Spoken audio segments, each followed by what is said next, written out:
Bom dia, irmãos. Vamos começar a nossa escola bíblica dominical orando ao nosso Deus. Senhor Deus amado, te agradecemos, Senhor, por mais esse dia, Senhor, por esse solzinho que estamos tendo, Senhor, porque sabemos que Tu és o Criador de todas as coisas, que mantém, Senhor, esse universo, que nos deu vida, Senhor. E te pedimos agora que nos abençoe também no estudo da Tua palavra, Senhor, nos ilumine e que possamos não somente ouvi-la, mas praticá-la. Em nome de Jesus, amém. Muito bem, então hoje a gente tem tempo, vamos começar com o prólogo dos 10 mandamentos. Qual é? Eu sou o Senhor teu Deus, tirei da terra do Egito, da casa da servidão.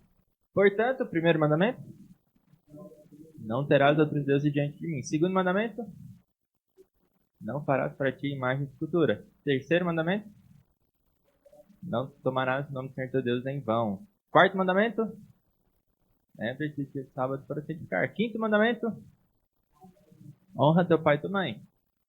Sexto mandamento, não matarás. Sétimo mandamento, que é o de hoje, não adulterarás. Oitavo mandamento, não furtarás. Nono mandamento, não dirás falso testemunho. E 10º mandamento, não cobiçarás. Então essa é a lei do nosso Deus. A lei da liberdade, a lei real, a lei do rei. Então, cumpramos porque Ele é o nosso Deus que nos salvou, nos libertou. Para a liberdade, Cristo nos libertou. Então, começando esse mandamento, a primeira questão ali é um crime contra a propriedade? Afinal, o que não adulterarás quer dizer? A palavra hebraica para esse adultério indica que um homem casado ou solteiro, ele manteve relação sexual com uma mulher casada. Certo? Então, se a mulher não era casada, nem desposada, aquela ideia de estar noiva, que naquele tempo era muito mais sério do que hoje, desposada ou casada, se ela não era nenhum dos dois, isso não seria chamado de adultério. Certo? Mesmo que o homem fosse casado, isso não seria chamado de adultério. Então, o fator decisivo para classificar como adultério seria a mulher pertencer a outro homem. Então, violar a vida, como a gente viu no 6º mandamento, ou violar a propriedade, como é o 8º mandamento, não furtarás, era proibido. E a questão é, esse mandamento é um crime contra a propriedade? Sim, não? Talvez? Estranho, né? Ninguém vai falar sim assim, porque de fato não é propriedade, certo? Nas escrituras nunca colocou a esposa ou o esposo como objeto. Isso é bem claro ainda dos nossos dias também. Ou especialmente nos nossos dias, talvez, né? Então a esposa ou o esposo não é propriedade, não é objeto. Isso aqui não é uma especificação do 8º mandamento, um crime contra a propriedade, mas é um mandamento em si mesmo, porque é diferente, é totalmente diferente. Então, até se vocês terem uma olhada, quando se tinha uma relação sexual com uma escrava, ele era punido com açoite e multa, porque ela pertencia ao senhor dela, né? Quando era escravo, podia casar, se liberar, tinha todas aquelas leis sobre a escravidão, né? Mas quando era uma mulher escrava, a punição era totalmente diferente. Quando tinha relação sexual com a escrava de alguém, você pagava uma multa, fazia alguma coisa que não envolvia a vida. Agora, quando você adulterava, de fato, você era punido com a morte. Então, essa diferença de punição já deixa bem claro a diferença, que o casamento é inviolável. De forma que era punido com a morte. Então, quem viola o casamento, viola não simplesmente uma propriedade ou um mero objeto, mas a honra do próximo. Viola o próximo em si. Então, não é apenas uma variação do 8º mandamento, mas é um mandamento em si mesmo que envolve muito mais coisas, não tem nada a ver com propriedade ou objeto. Certo? Então, o casamento nada tem a ver com posse. Certo? Nesse ponto, tudo tranquilo. Então, a singularidade desse mandamento fica ainda mais claro quando Deus ilustra o relacionamento com o povo de Israel. Afinal, como é que ele ilustra esse relacionamento? Como casamento, não é? Como casamento. Deus tem ciúme e toma vingança contra os outros deuses que adulteram com Israel. Deus é um Deus que mantém a sua honra, preza pela sua honra, de forma que quando o povo adultera espiritualmente, ele tem ciúmes pelo povo, e quando adultera espiritualmente, ele pune. Israel é considerado adúltero quando ele vai após outros deuses. Então essa é a forma que Deus define e simplifica o relacionamento dele com o seu próprio povo. E é esse relacionamento que nós temos que é diferente de qualquer propriedade, qualquer questão de propriedade. Então, adultério é a violação de um relacionamento singular. Certo? O relacionamento do matrimônio ele é singular, por isso ele tem esse mandamento bem definido, de forma bem clara, bem especificada, só para ele mesmo. É um relacionamento totalmente diferente de qualquer outro relacionamento. E não deve ser expresso, portanto, em termos de propriedade. Certo? Então, o relacionamento do matrimônio não deve ser expresso de forma nenhuma como uma propriedade, mas ele é um relacionamento singular. E tanto o homem como a mulher devem ser fiéis ao seu casamento. Certo? Não é só a mulher que deve ser fiel ao seu casamento. Alguém abra, por favor, em Malaquias 2, 14 a 16. Tanto o homem quanto a mulher têm esse relacionamento singular e ambos devem ser fiéis. É a mulher da sua mocidade. Então, alguém abra lá em Malaquias 2, 14 e 16 e leia, por favor.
Então, violência e repúdio, divórcio, Deus odeia.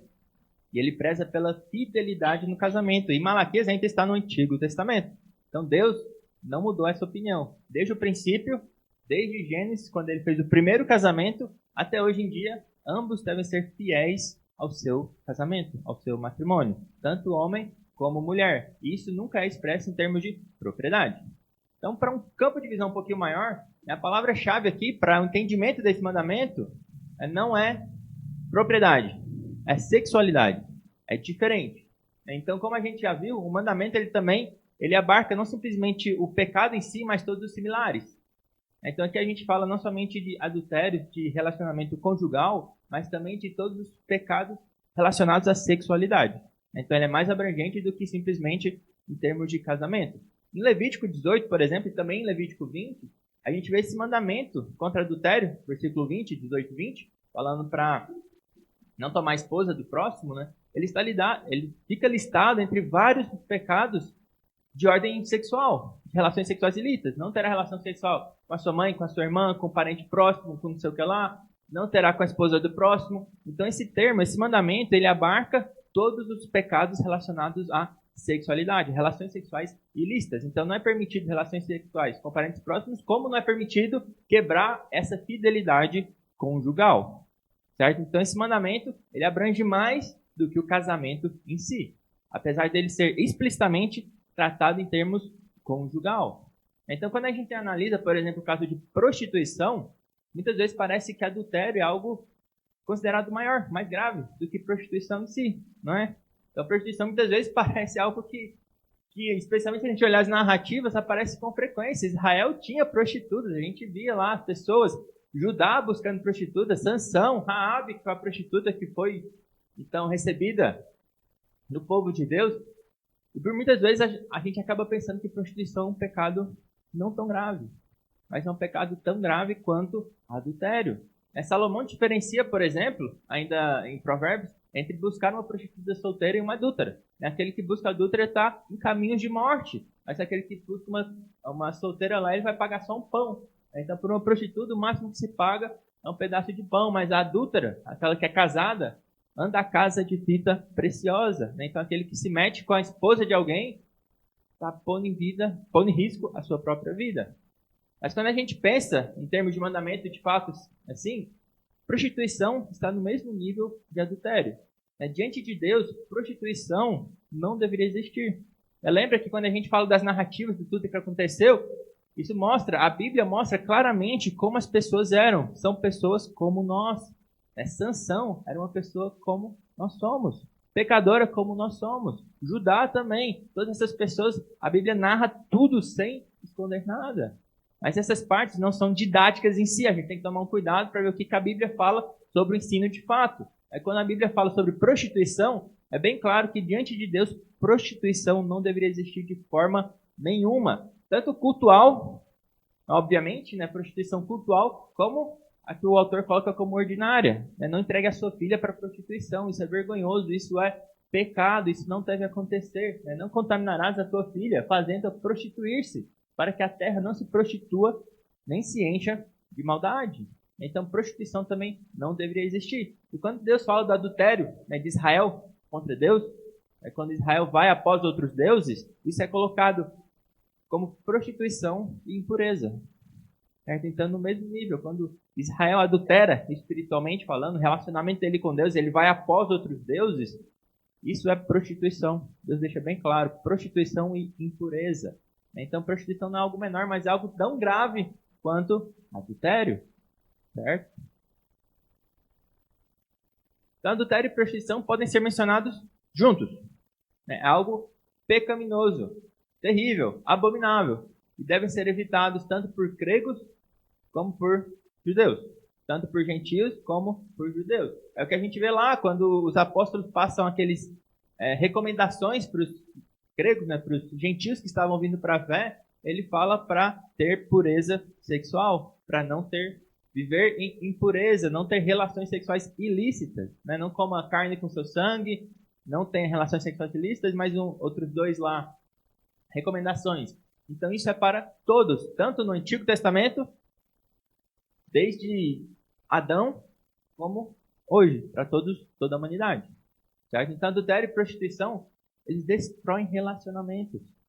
No relacionamento com o cônjuge, obviamente, quando a gente fala de casamento, quando tem um adultério, o relacionamento é destruído. É muito difícil reconstruir aquele relacionamento. Graças a Deus é possível. A gente já viu casos de adultério que foi possível restaurar aquele casamento, mas é algo que destrói a vida, o relacionamento conjugal. E prostituição também destrói o relacionamento com o Senhor. Em 1 Coríntios 6, versículo 13, a parte B ali, fala: porém o corpo não é para a impureza, mas para o Senhor, e o Senhor para o corpo. É nós que somos cristãos, que estamos unidos com o nosso Senhor Jesus Cristo, e quando nos prostituímos, nós estamos quebrando o relacionamento nosso com o próprio Senhor. Nosso corpo não é para impureza, mas é para pureza. Não devemos prostituirmos de forma alguma, porque estamos ligados, unidos com o nosso Senhor Jesus Cristo. Certo? Muito bem. Então, homem e mulher. Então é importante notar, deixar bem claro que quando Deus criou a humanidade, Ele criou o quê? Um homem e uma mulher. Certo? 2 sexos, 2 gêneros. Não tem variações nem nada do tipo. Isso está bem claro lá na criação. E se a gente vê na humanidade, desde antigamente, desde a era de Platão até hoje, a gente tem ideias estranhas. Como, por exemplo, Platão fala, em forma de mito, obviamente, de um ser humano original, que ele não era nem homem nem mulher, mas ele era um andrógeno, ele era tanto homem como mulher. E ele foi punido, então, pelos deuses e foi dividido em 2, para homem e para mulher. E agora tem essa busca para se unir novamente, por isso que tem toda essa paixão, esse amor, toda essa questão que envolve a humanidade, onde todos buscam a sua alma gêmea e tudo mais. Então ele explica isso nessa forma de mito como um ser original que era tanto homem e mulher. E agora estamos incompletos e buscamos a nossa metade. Então tem essa ideia desde a época de Platão. Isso ecoa, especialmente nas feministas hoje em dia. A gente tem essa autora francesa aí, Elisabeth Partinter, sei lá como fala o nome dela, que divide a história em 3 fases. A primeira é um e o outro. Seria uma fase onde homem e mulher eram completamente complementares.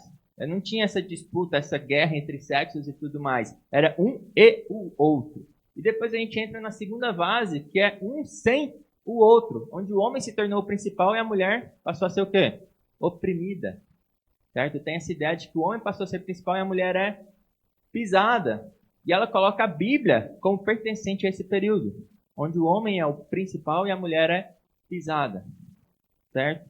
Essa é a visão feminista que a gente tem nos dias de hoje. E o terceiro ponto que ela coloca como período atual, eu não sei quando que ela escreveu isso, não li esse livro dela, mas ela fala que um é o outro, né, que seria onde as diferenças entre homem e mulher se desfazem, que é algo que a gente está de fato vivendo hoje em dia. Homens querendo virar mulheres e mulheres querendo virar homens. E coisas piores ainda. Então ela fala, volta àquela ideia do andrógeno, onde não tem mais essas diferenças. Onde ela fala, por exemplo, que agir como homem e mulher é uma questão de educação. Onde a criança não é nenhum nem outro. Pela educação que ela recebe, ela vai se tornar um menino ou vai se tornar uma menina. Essa é a visão que nós estamos tendo nos dias de hoje. É sempre importante lembrar que quando Deus criou a humanidade, Ele criou como? Homem e mulher. Certo? Homem e mulher. Não existe essa questão andrógena. Certo? Então esse mito ecoa muito nos argumentos feministas. E muitas vezes entra nas igrejas. Não é? A gente não vê.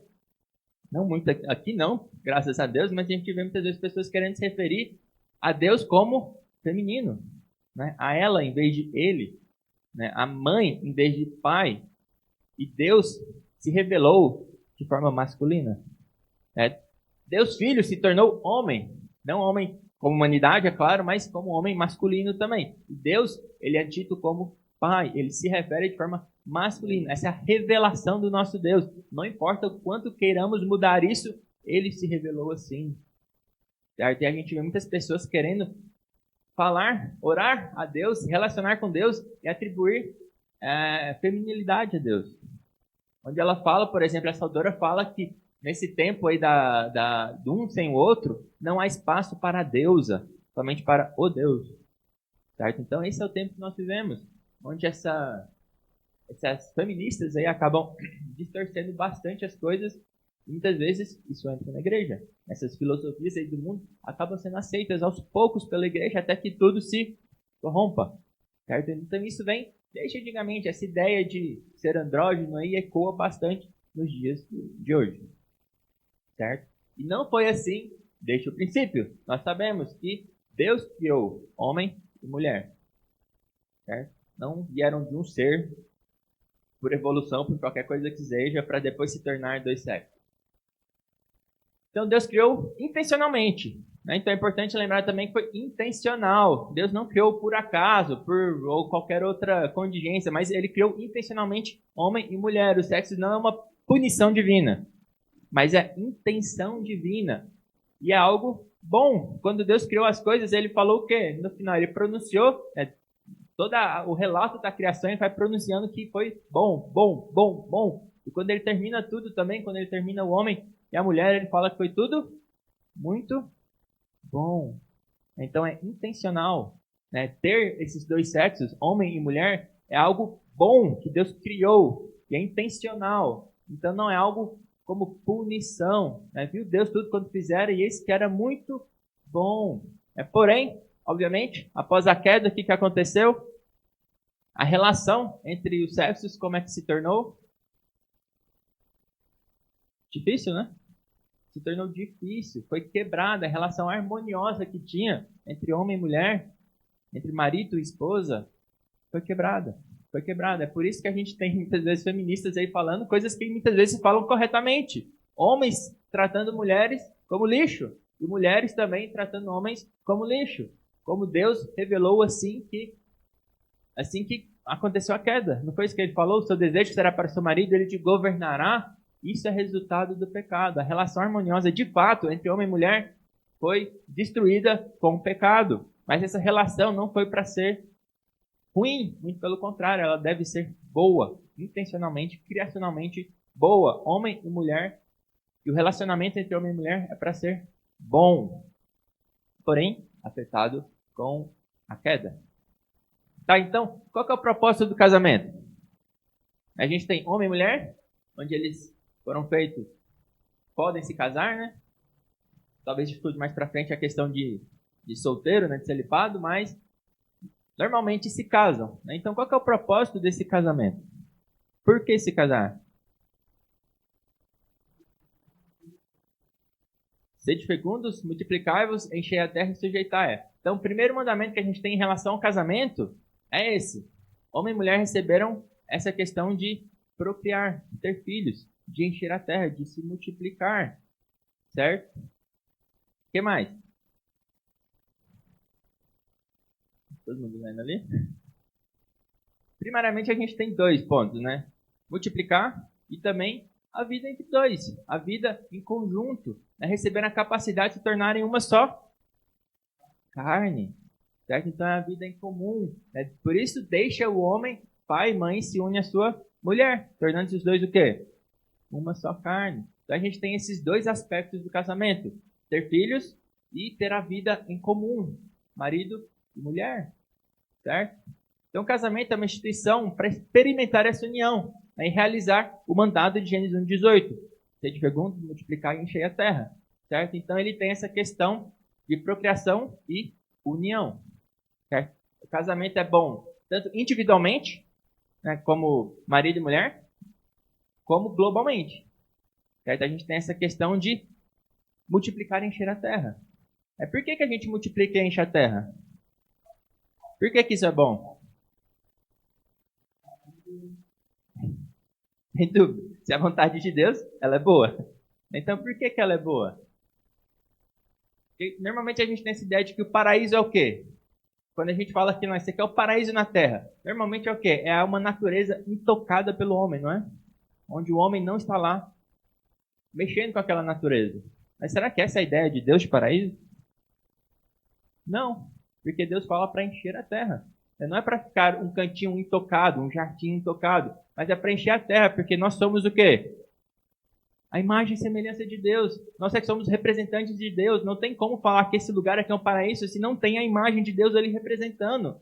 É bom que tenha homens, é bom que tenha seres humanos, porque nós fomos feitos. Diferente de qualquer outra obra da criação, nós fomos feitos à imagem e semelhança de Deus. Então não existe essa ideia naturalista de que bom, perfeito e paraíso é onde não há homens. Não. Bom, perfeito é onde há homens. Sociedade, especialmente cristã, certo? Essa é a ideia de paraíso, não é intocada pelo homem, muito pelo contrário. É homens piedosos, vivendo em sociedade. Isso é o paraíso. É tanto que a Bíblia não nos chama para quê? Viver isolados, certo? Nem isolados como sozinhos de fato, como em comunidade cristã, mas para vivermos no mundo e enchermos e popularmos a terra, porque nós somos a imagem e semelhança de Deus. Então o casamento é bom tanto na esfera familiar como global, certo? É o fundamento da sociedade.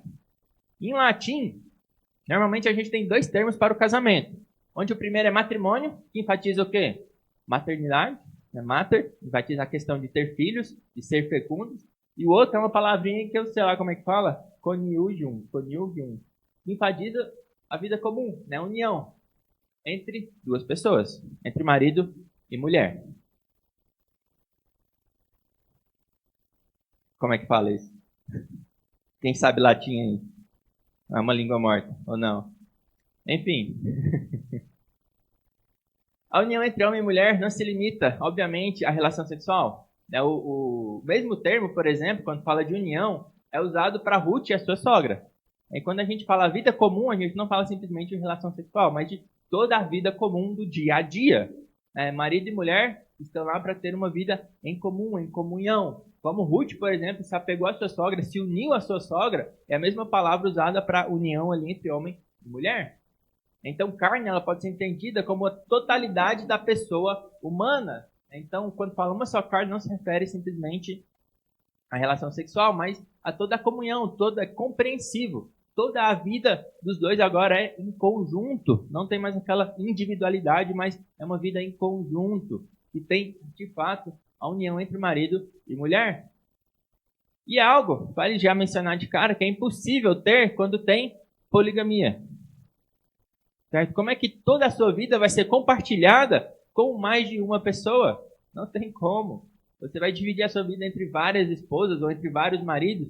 Poligamia nunca foi bíblico, nunca foi aceito moralmente por Deus, certo? Não cabe aqui nessa comunhão, nessa união, mais do que 2 pessoas, certo? E deve ser homem e mulher, né? Deixar bem claro, né? Casamento é homem e mulher, certo?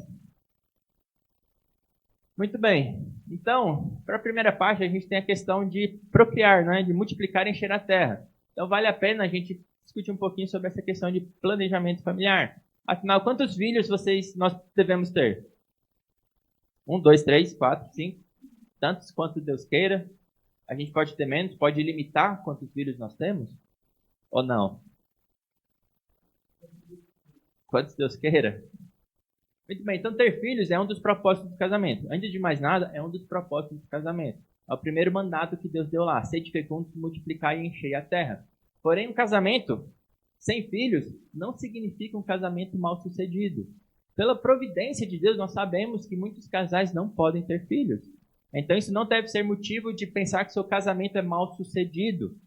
Certo? Se Deus, na sua providência, na sua santa providência, decidiu que vocês não possam ter filhos, vocês podem sim ter um casamento bem sucedido. Não na parte do matrimônio, de ter filhos, mas sim na parte da vida em comum, na vida em comum entre marido e mulher. Então, isso não é motivo para achar que seu casamento é uma ruína. Certo? Antes de mais nada, né? O relacionamento conjugal ele pode formar então uma unidade completa nesse coinidium, sei lá. O contrário, porém, não é verdade. Se a gente tem um relacionamento comum lá entre homem e mulher que é um desastre, infeliz, cônjuges que simplesmente coexistem ou vivem em inimizade, filhos não vai ajudar em nada. A parte do matrimônio provavelmente vai piorar a situação. Então a parte essencial de fato é marido e mulher viverem em comum, se darem bem, terem toda aquela intimidade que é impossível ter com outra pessoa. Certo? Essa é a parte fundamental e essencial. Então você pode ter um casamento feliz mesmo sem filhos.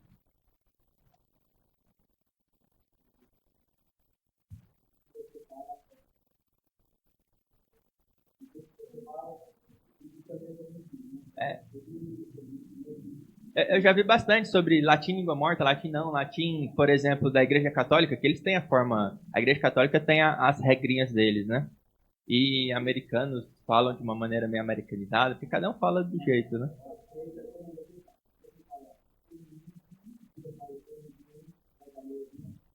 Então não tem.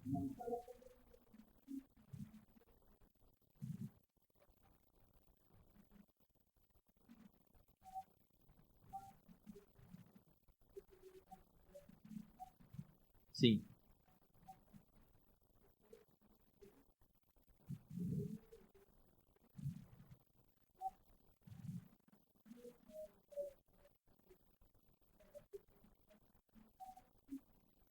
Sim, por que não quer ter filhos? Né? Então a primeira parte aqui é essa opção voluntária de não ter filhos, ela conflita com a intenção para o casamento, certo? Primeiramente, né, se a sua intenção é não quero ter filhos, matrimônio faz parte do casamento. Então você está sendo rebelde ao mandado de Deus. Se você intencionalmente, não por qualquer outro motivo, mas porque simplesmente eu não quero ter filhos, você está sendo rebelde contra o mandamento de Deus. Esse é um ponto importante falar de cara. Faz parte do casamento. Né? A ausência de filhos involuntária, como a gente já falou, ela deve ser aceita e entendida pelo casal e por todos da igreja. É providência de Deus. A gente não discute. A gente sabe que Deus faz com que todas as coisas cooperem para o bem daqueles que amam a Deus. Então, se você decidir que o casal não tenha filhos, não terá filhos. Mas se você quer se rebelar contra Deus, simplesmente não quero ter filhos porque não quero, ponto final, isso é um ato de rebeldia, porque faz parte do mandamento divino. E é um assunto delicado que a gente tem que tratar, de fato.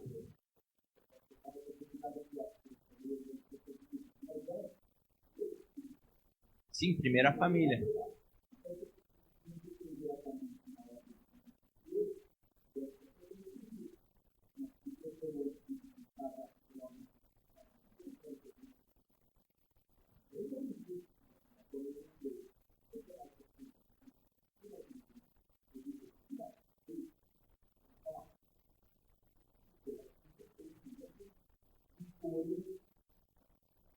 Especialmente naquele tempo, onde filhos também era ligado à aposentadoria. Né? Quem vai cuidar? Nosso tempo tem aquelas. Para quem tem dinheiro, né? Tem aquelas casas que cuidam e tudo, mas quem não tem dinheiro e não tem filhos é difícil.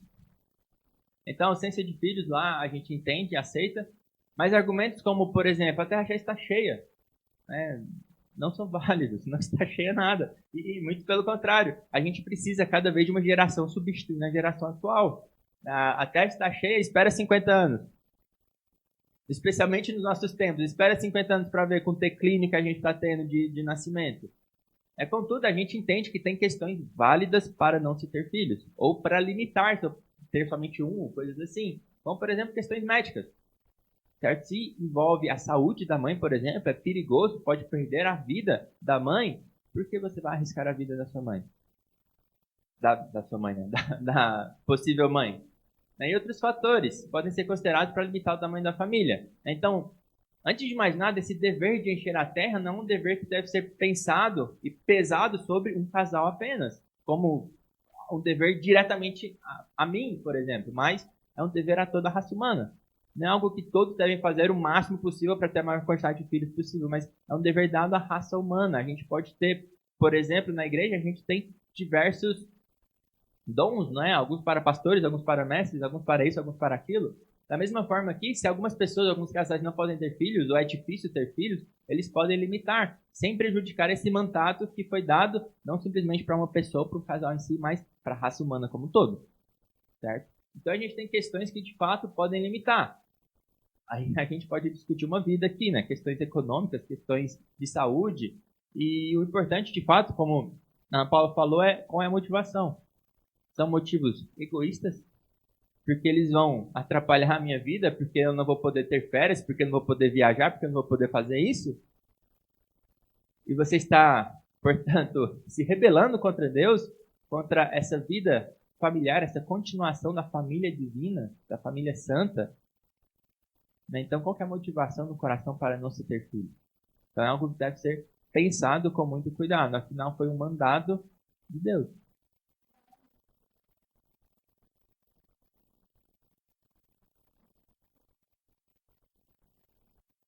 Uhum.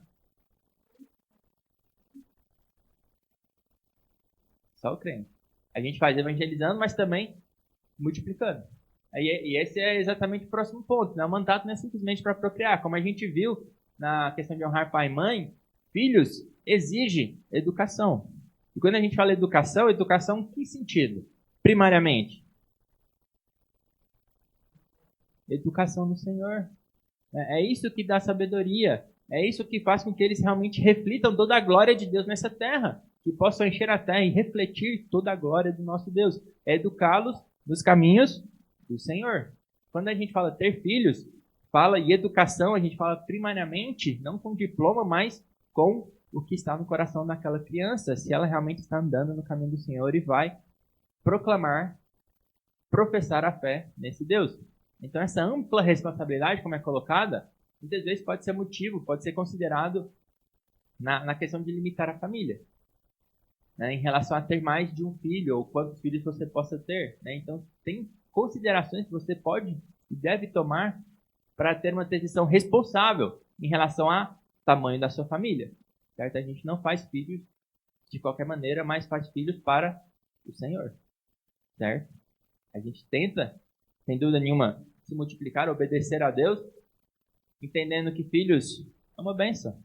Certo? Muitas vezes a gente quer prazeres terrenos, né? Vida, uma alegria terrena, né? Viajar, fazer isso, fazer aquilo, esquecendo que a nossa alegria principal é onde? É quando? É na eternidade. Nessa vida aqui, nós não fomos feitos, criados aqui para simplesmente aproveitar a vida ao máximo, para viajar, para conhecer o mundo. Eu vou morrer infeliz se eu não conhecer 20 países. Não foi esse o propósito que Deus nos colocou aqui. O propósito do casamento não foi esse. É ter filhos. O propósito não é que você possa ter o máximo dinheiro possível para viajar por aí, mas é ter filhos. Não há alegria maior do que uma família onde tem, né, a bênção de Deus e filhos. Certo? Esse é um dos propósitos do casamento. Então, a limitação do número de filhos ela pode ser buscada de outra forma, além do autocontrole. E essa é uma outra questão. Antes de passar para essa questão, até aí, tudo bem? Alguma pergunta ou comentário ou discorda de alguma coisa? Só lembrar, eu já comentei isso também, eu vi uma resposta uma vez sobre exatamente essa questão, sobre limitar quantos filhos, e ele falou, alguns pastores falaram, né, naquela época, e eles falaram sobre essa questão do mandato ser para todos e tudo mais, sobre decisões responsáveis, e ele falou também para a gente ter muito cuidado com livros que falam exatamente o que nós devemos fazer. Então lembra que eu já falei isso aqui. Era o Sinclair Ferguson. Tenha muito cuidado com casais, livros, pastores ou quem quer que seja que escreveu, que falam exatamente como deve ser o seu casamento. Normalmente eles querem uma réplica do casamento deles. Não é assim que nós dirigimos a nossa vida. A gente sempre busca livros que nos falam princípios que regulam a nossa vida. Todos esses livros que falam exatamente o que nós devemos fazer, normalmente são furados. Certo? Então busquem os princípios bíblicos. Quando fala tem que ter pelo menos 5 filhos, tem que ter tantos filhos quanto queira. Esses não são os princípios. Isso não é um princípio. Ele quer exatamente uma cópia do casamento dele. Então busquem sempre entender os princípios do nosso Deus para guiar a nossa vida, não cópia de outro relacionamento ou de livros que pedem para copiar o casamento dele. Certo? Então a próxima questão é: podemos limitar filhos de uma outra maneira a não ser autocontrole? Né? Além de abstinência, né, e os períodos não férteis da mulher, por exemplo, a gente pode usar anticoncepcional? Ninguém nunca pensou nisso, né? Sem dúvida nenhuma. Então não fica claro, por exemplo, por que meios químicos considerados artificiais são proibidos quando a contracepção natural é permitida, né? Não ter filhos de forma natural, como é dito. Né? Então ele fala, por exemplo, que até essa abstinência natural ela pode ser vista como algo não natural. Afinal, Paulo falou para não se afastar por muito tempo do seu cônjuge e tudo mais. Então, se mais filhos não devem ser concebidos, a gente tem que ser, por exemplo, grato por contraceptivos que não impedem relacionamento sexual. Então, presumindo, como já foi falado ali, que esses anticoncepcionais eles operam prevenindo a concepção. Eles não são o quê? Abortivos. Porque se eles são abortivos, uma vez que a concepção aconteceu e a gente destrói aquele óvulo lá, o que a gente está fazendo? Matando, certo? Nós somos chamados a não matar. É o mandamento que a gente viu para trás, o anterior, não matarás. Então, presumindo que eles operam prevenindo e não de forma abortiva, eles são considerados lícitos. Você pode usar. Não tem diferença, em princípio, dessa contracepção natural, de abstinência e tudo mais. Então, eles seriam permitidos. Aí a gente passa para outro ponto que começa a ficar... Esse talvez é difícil que vocês tenham pensado de fato. Por exemplo, inseminação artificial. Essa intervenção artificial, para impedir a concepção, normalmente é pensada, né? A gente acaba discutindo isso. Mas a intervenção artificial para promover a concepção, né, o nascimento, como, por exemplo, inseminação artificial, é permitido? De qualquer maneira? Não, com critérios. Né? Então vamos lá. Ninguém é contra, por exemplo, um parto cesariano. Alguém é contra? Falar que isso não é natural. É uma intervenção cirúrgica lá. Não, a gente aceita isso numa boa. Na verdade, isso tem até salvado vidas. Né? Isso é bom. É o tratamento de cirurgias para melhorar a fertilidade da esposa ou do marido. Também ninguém é contra isso. Mas deve-se permitir a intervenção no próprio processo de fertilização, né, como inseminação artificial. Então, a Igreja Católica Apostólica Romana, por exemplo, ela se opõe à inseminação artificial.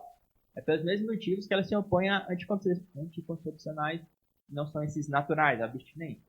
Entretanto, né, vale notar que sempre vão ter critérios, né, entender exatamente a questão em princípio. Né? Então, a gente tem a inseminação artificial com espermatozoide do marido, que ele aqui trata como IAM depois, né, IAM, a inseminação artificial pelo marido, e a inseminação artificial por um doador. É permitido inseminação artificial pelo marido? Com o espermatozoide do marido? Sim? Todo mundo concorda? E pelo doador? O marido não tem fertilidade nenhuma. É possível pegar o espermatozoide de um doador e colocar na esposa? Não? Por quê? Não sei. Diferente? Estranho? Então, nessa questão do IAD, né, pelo doador, a concepção ela ocorre fora dos limites do casamento. Fora dos limites do casamento. Ela transpõe. Então, alguns argumentos a favor disso acabam indo para doação, por exemplo. A gente vai mostrar como doação é diferente desse aqui. Então, quando a gente fala de doador, ela transpõe esses limites do casamento. A gente tem uma terceira pessoa. Certo? A gente tem o marido, a gente tem a esposa e tem o doador, que vai ser o pai da criança. Então, isso é moralmente condenado.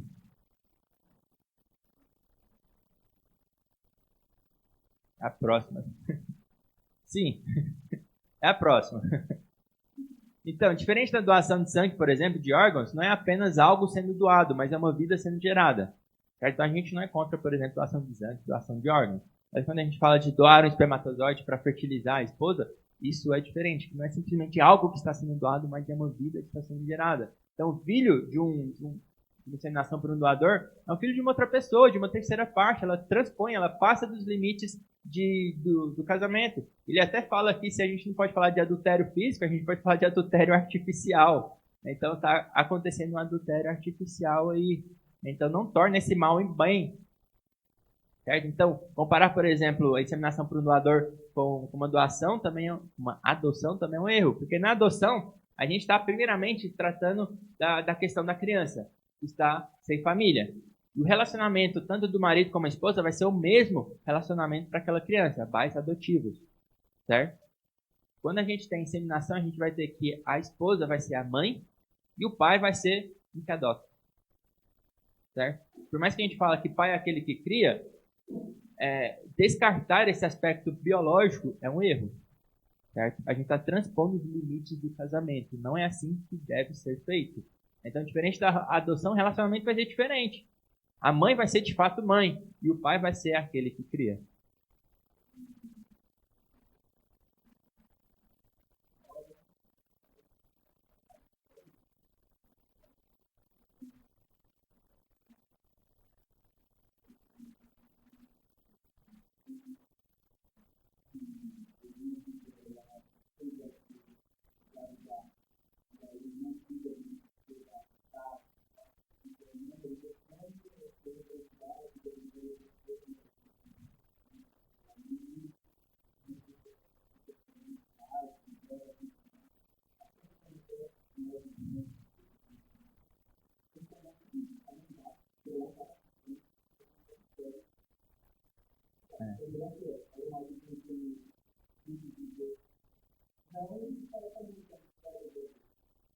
Até o marido quer, né?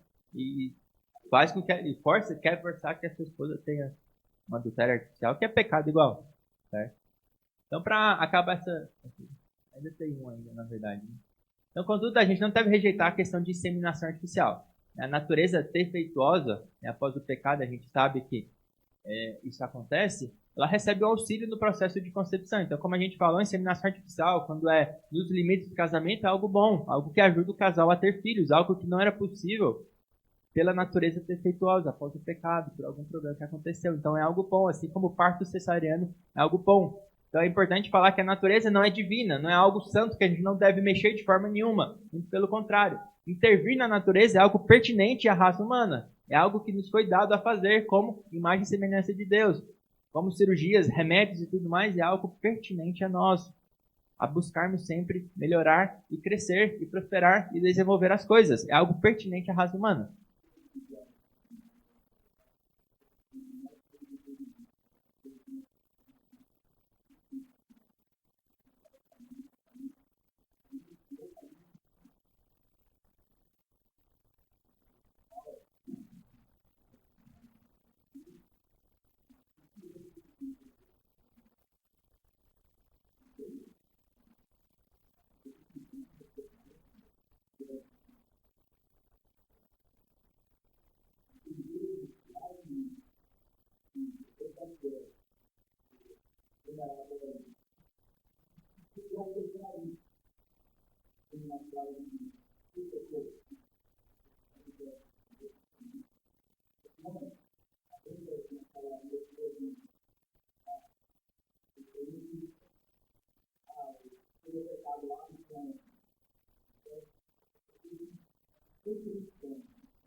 Nós queremos fugir de sofrimento, não aceitamos sofrimento como algo que pode ser enviado por Deus, né? E a gente volta lá do primeiro mandamento, né?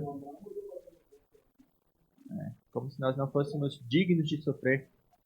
Sendo que os apóstolos, quando apanharam, levaram a primeira surra, o que eles falaram? Por causa do Senhor, é claro, né?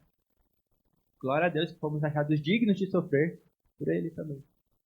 Para encerrar rapidão essa parte, então, de auxílio na concepção, a gente tem a questão de fertilização in vitro, né? Então a questão é até onde a gente deve aceitar essa intervenção tecnológica. Na fertilização in vitro agora ocorre fora da barriga. Sabe? Não é mais algo que ocorre dentro da barriga da mulher, mas ocorre fora, depois é implantado o óvulo já fertilizado na barriga. Aí a gente entra ainda com outras coisas que podem complicar ainda mais, como por exemplo, barriga de aluguel. Então, barriga de aluguel pode? São coisas que foram que são possíveis agora que existe fertilização in vitro. Então, essa técnica de fertilização in vitro, como qualquer outra que possa aparecer, ela ajuda de fato a corrigir um problema. Certo? Ajuda a corrigir um problema, mas não pode ser feita de qualquer maneira, como inseminação. Então, ela deve respeitar, possivelmente, essas 4 condições aqui. Então, o embrião ele tem que se originar da esposa do seu marido, para não transpor os limites do casamento. Não pode haver doador fora do contexto do casamento. A mãe deve carregar seus filhos, o ventre não é uma incubadora, mas o lugar onde as mães carregam os seus filhos. Então, ele descarta essa questão de barriga de aluguel, não quero sofrer com a gestação, não quero sofrer com o parto. Põe alguém para carregar meu filho, quando nascer me entrega.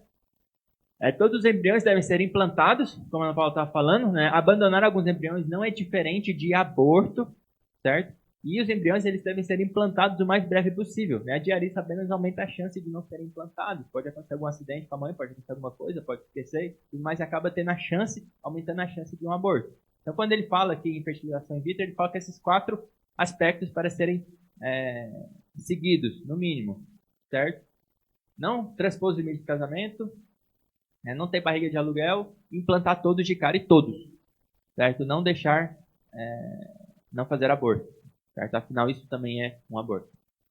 E com isso acaba a questão de auxílio artificial. Aí depois a gente entra em outros aspectos ainda do casamento. Até aí, tudo bem?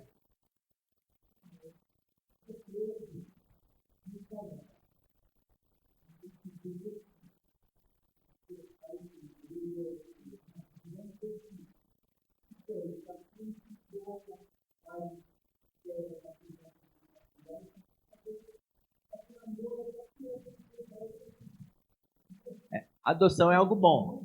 Ainda não.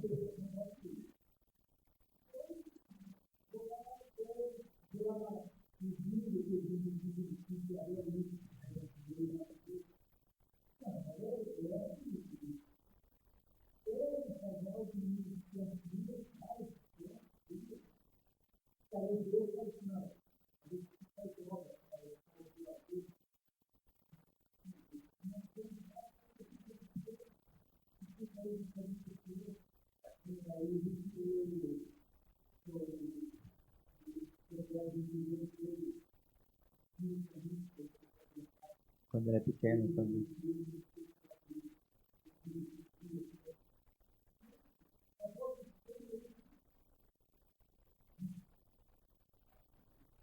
Nem sempre é tão fácil assim como parece, mas...